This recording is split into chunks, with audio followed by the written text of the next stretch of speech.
Real quick, the subject of smoking came up, and it was funny because my little sister, was a big time smoker, and she was like unapologetic about it. And of course, we were all raised Mormon, and it's not that one is good or bad. It's just that what I've found is that a lot of smokers really just feel sorry for themselves, and they think that they're pieces of shit. And because when you aggravate a smoker, right, and you say, hey, not in my house or whatever, and even if they switch to vape, you're like, hey, not in my house, like my kid's in here, or whatever your reason is, you don't want vape or smoke in your house. The smokers get upset because they feel like, again, this is all self-pity, they feel like they're not allowed to be themselves around you, right? That you're rejecting them because they associate their identity with smoking. And again, that's an illusion. That's not real. So, but I made the point that cool guys, the cool guy club, let's say you get a bunch of cool guys together, right? Like a bunch of Steve Meade types. They get together on the weekend to show off their cars, and they show off their systems, and they're all vaping. Guess what? That's a sausage party. There's only dudes there, right? And the whole reason why these guys do all this macho shit is for pussy. But guess what? There's no pussy there. And I remember the only sound off competition that I ran. Of course, my influences were from the late '80s, early '90s.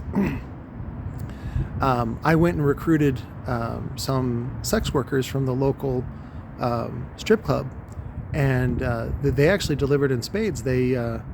I just asked for one girl, and they sent like 4, and it was great. They had the bouncer there to just kind of watch over them, and it was during the day, so they weren't doing anything anyway.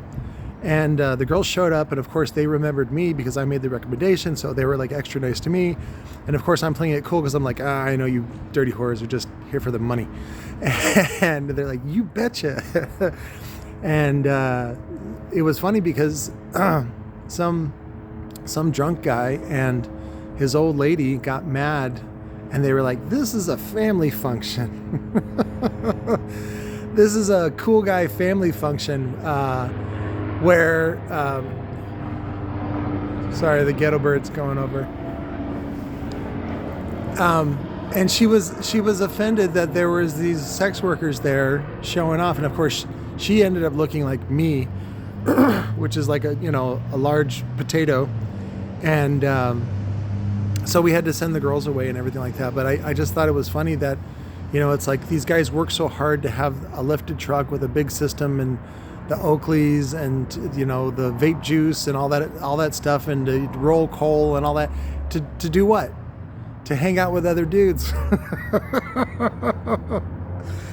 So of course I thought up, being an entrepreneur, I thought up the idea of because a lot of times they're called douche flutes, or whatever the vape is, and so I thought what would be a good name is bot cock, so robot dick or something like that. So.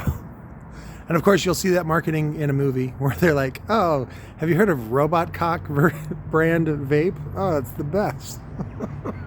It brings pleasure, and it used a lot of the old marketing that they did in the 40s and 50s for cigarettes.